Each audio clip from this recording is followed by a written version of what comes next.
为着要减少甲美国的贸易顺差经济部长郭智辉是表示讲，咱台湾着爱扩大来采购美国的天然气。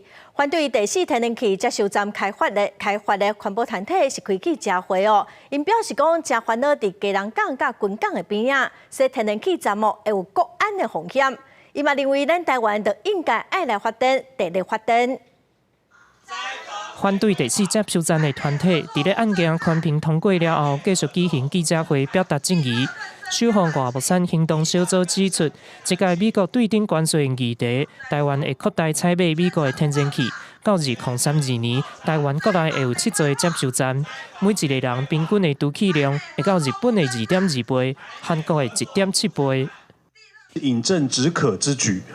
如果我们从国际政治的角度来看，最后甚至有可能会是川普不满意，国安有疑虑。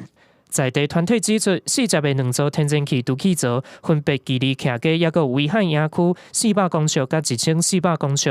伫咧基隆港口，抑有军港边仔起天然气储气槽，有国安的风险。学者也指出，甲化石燃料的天然气比起来，地热才会当提供稳定的能源。若准备扩大对美国的采买，就要提升买先进的地热相关设备，抑有技术。我们既然这个3年内就可以达到1个吉瓦。那为什么我们还要再花7年到8年来盖这个世界？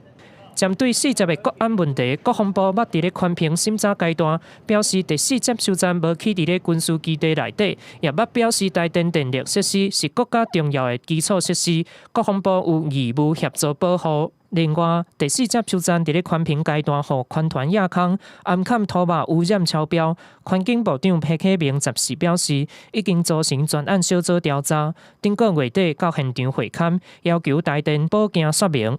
公司新闻综合报道。